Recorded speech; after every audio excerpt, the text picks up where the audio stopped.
আসসালামু আলাইকুম সিলেটবাসী, আপনারা আমার উপর একটা ছোট্ট বিষয় নিয়ে অনেক রাগ এবং অভিমান পুষে রেখেছেন। আমি আমার শুটিং এর মাঝে আমার যে ক্যামেরাম্যান ছিল উনি একজন সিলেটের মেয়ে ছিল। আমি ওনার সাথে দুষ্টামি করে বলেছিলাম ক্যামেরাতে যে সিলেটের মেয়েরা আমাকে অনেক ভালোবাসে, আমাকে অনেক পছন্দ করে, আমার জন্য রাতে কান্না করে তবে আপনারা যদি আমার এই ছোট্ট কথাটা নিয়ে কষ্ট পেয়ে থাকেন, ভিডিওর মধ্যে যে কথাটা বলেছিলাম, আই এম সরি। এই ধরনের কথাগুলো আসলে আপনাদেরকে আমি কষ্ট দেওয়ার জন্য বলি নাই, আমি যদিও এটা ফান করে বলেছিলাম।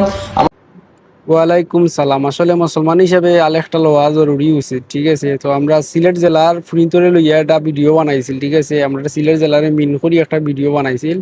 আজ 4-5 দিনের মাথাত সিলেট জেলার মানুষের কাছে মাফ চাওয়া লাগছে, ঠিক আছে। তো সিলেট জেলার মানুষও তো অবস্থা নাই, বালার লগে বালা আর খারাপের লগে অনেক খারাপ, ঠিক আছে।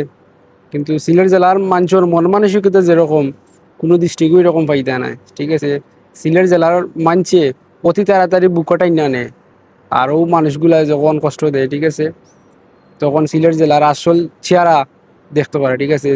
আর সিলেট জেলার মানুষে অত তাড়াতাড়ি মানুষের লেগে লাগে না, ঠিক আছে। আর যখন লাগি দিব এটার শেষ দীক্ষা দিব, ঠিক আছে। তো অবশ্যই যে আমি একটা ভিডিও দেখছিলাম, আমরা সিলেট জেলার একজন ভাই ভিডিও বানাইছেন, শেষ পর্যন্ত তো গিয়ে দেখছি আমি মামলা মনে করে করছেন কি করছেন না আমি শিওর জানতাম না। তো তাকে অনেক অনেক ধন্যবাদ, এটা সম্বন্ধে মানে বেশি গুরুত্ব দেওয়ার দেয়।